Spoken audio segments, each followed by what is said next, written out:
So, you don't regret buying a Lovebird? Well, let's just say I am very happy that I bought a Lovebird. Ever since I lost my wife and my 3 dogs, it's been very lonely, and I was thinking of buying another dog, but dogs are a lot more problems than my Lovebird. So Yeah, I know what you mean. it takes a little longer than training a dog, or maybe even it's the same thing. Training a dog, you can't do it overnight. I think I did a good thing by buying a Lovebird. Do you think you made a mistake, or do you have any regrets buying a Lovebird? No, I don't. I don't regret one moment buying her. I know most people say you're supposed to buy 2 of them because when you get 2 birds, well, it's always better because they take care of each other, they groom each other and all that. But I didn't want. I wanted to be able to interact with the bird. I wanted her to be affectionate. I've learned that since I've had her, well, it started off upstairs. Well, you know one thing. And then we moved downstairs. I'm just a little disappointed that it's taken so long to potty train her, because I was hoping to be able to do that more than anything else, than teaching her tricks to roll over or things like that. But we get along pretty well for most of the things we do. Since I've had her, it's been a year now. I've taught her quite a few things. She's potty trained, not completely, but a lot of times she'll do her poop in a little peanut butter jar. You know, Yeah, I really like that part. she doesn't bite like she used to. She used to bite quite a bit, and she stopped biting, because what I do is I saw on the internet someone said, oh, if your bird bites you, just ignore it and forget about it and all this and all that. And when she bit me a couple of times, I thought, no. There's no way I'm going to ignore that, because as far as I'm concerned, that's like a little child. They say that the Lovebird has the mentality of a 2-year-old baby. So I thought, okay, well, I'll have to train her, and I'll have to teach her that biting is not the right thing to do. So I would put her in a cage. I'd close the doors. She's got quite a character. You know, she doesn't like to be put in her cage, and when I do have to put her in her cage, sometimes, like to punish her for biting me or something like that, she'll make a lot of racket in her cage there, but I don't leave her very long. Usually I leave her for about 4 or 5 minutes, and then I go and tell her that biting is not nice to do, and explain it to her and show her. A lot of times. I use kind words, and I try to explain to her that the reason she's in there, and it seems to be working a bit, like, especially for potty training. Yeah, I hear you. I'd leave her a few minutes. And then I'd let her out of her cage, and over time she stopped biting. So I'm very happy that I have my Lovebird. She gives me a reason to get up in the morning. Yeah, I miss her when I'm not around, and yeah, me too. And I know that she keeps me busy, cleaning her cage, cleaning her where her tree is there, and all her bird seeds, all the stuff on the table. It keeps me busy, so it gives me something to do when I get up in the morning. Usually I hear her calling me at 8 o'clock, 9 o'clock. She'll call my name, because that means she's ready to get up. So I'll get up with her. And she keeps me busy, and we go outside. I'm training her not to fly away, even though... and hopefully she never will. It says on the internet, once again, it says not to cut their to cut their wings, and not let them grow out. And I had her wings clipped, actually once. And then after that I thought, well, birds were made to fly. That's their whole purpose, and the old saying, fight or flight, a bird that can't fly away may become aggressive, she may become fat, so I let her wings grow, and we've been out to the park a couple times. Thought for sure I was going to lose her. She flew into a tree.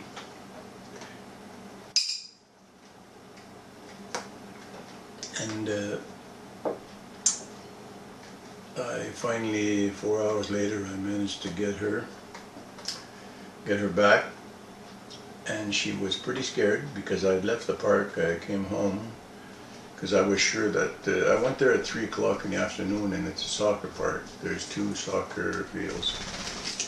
She's busy building her nest, that's why you can hear her flying back and forth. She comes up to the table, cuts some paper, and then she's putting her papers in one of my drawers there. But anyway, getting back to that story, I took her there around 3 o'clock. On the first day, I put her in the tree, the first, like one big tree, and then she flew over to another tree, and I thought, oh, what am I doing there? I better go and, you know, get her and bring her back home. So I got her, I held her in my hands like real tight like this so she wouldn't get out, and I took her home, and I said, I'll never make that mistake again. And so what happens the next day? I go back to the park, it's around 3 in the afternoon, and she takes off into a tree, and so I try to call her down again, and then all of a sudden she just like flies out of that tree, and she crosses the soccer field and flies into some trees at the other end of the park. And I walked over there, and she would fly down to the far end of the other park, the other soccer field. So she would do that every time I would get near the tree, and of course I couldn't see her because she's the same color as the leaves are, but I could hear her because I've learned her language over time. I've learned how to make the same noise as she does, so she knows where I am just by the sound. She'll make a sound, I'll repeat it, she'll make a different sound, and I'll repeat that sound, and then she'll know that I'm near. So I came home, and I was discouraged. All the kids were at the party. It was 7 o'clock, and they were about to play soccer, so I left there. I came home, thought I'd never see her again. And around 8 o'clock, I decided to go back before it got dark. And there was about 2-3 kids left that hadn't left the field yet, and they were just leaving it. And then I just gave out a chirp, and I heard a little chirp down at the far end of the park. So I went. I know I could have lost her. I went down to the other end of the park, and I knew which tree she was in by the sound she was making. And then finally I just like saw her on the branch coming down, hopping down branch to branch, and once she arrived on my hand there, she just flew onto my sweater, and that was when I had my beard, and she just hid underneath my beard, and she was so scared. And she's very affectionate, she's always after me. And I thought to myself, perfect, this way I'll never lose her if I take her out, because we have been able to bond after a year enough that she does not want to go anywhere else. She would rather be with me. So since then I've taken her out in the backyard. We've picked raspberries. She eats a raspberry in the morning, and I noticed one thing. She's very difficult when it comes to eating new stuff. I gotta, like, it took me with broccoli the very first day. I had her eating broccoli, and she would eat every day. We'd go and sit out on the sun deck and eat broccoli together, and she loved that. But other stuff like fruits like that, I have a little more trouble now. She's starting to eat apples a bit, and she eats a bit cooked blueberries. She won't eat them raw. Then she'll fly up in the trees. Sometimes she'll go over to the neighbor's house and she'll end up coming back. So I'm not really worried to lose her.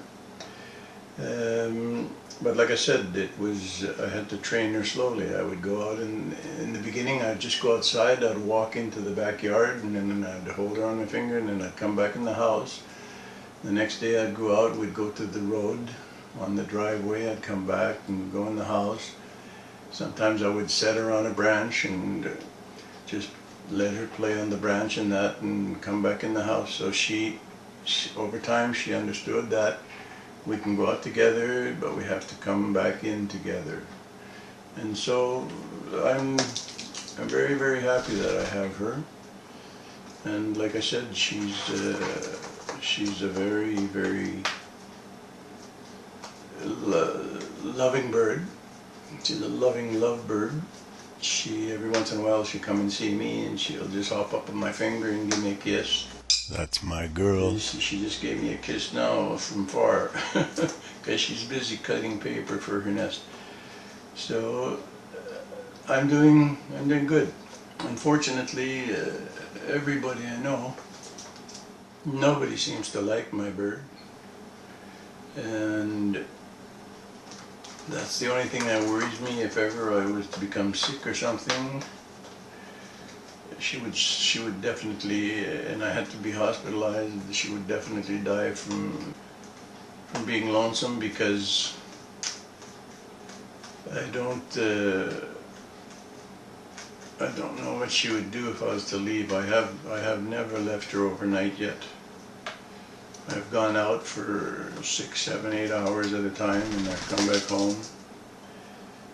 But she's always there, happy to see me. But if I was to leave for a period of time, I don't know what she'd do.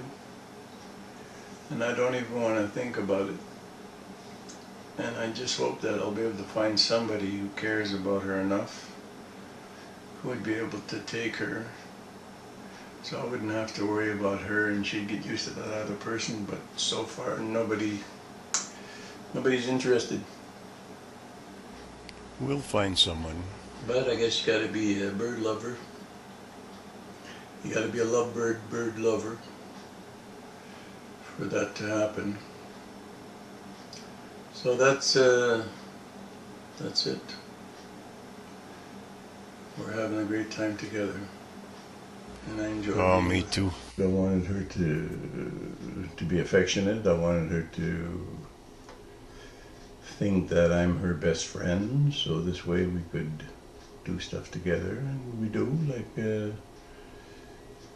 I'll take her to the window and show her outside, and show her, ask her where the birds are, and when it's supper time, she'll come and peck in my plate, and I'll feed her fruits and blueberries. She won't eat them raw. She doesn't like wet. She doesn't like anything that's wet. As a matter of fact, she doesn't even like taking her bath. I've never seen a bird who doesn't like taking a bath, so I have to give her a bath. I give her a bath usually once a week. But that's another story.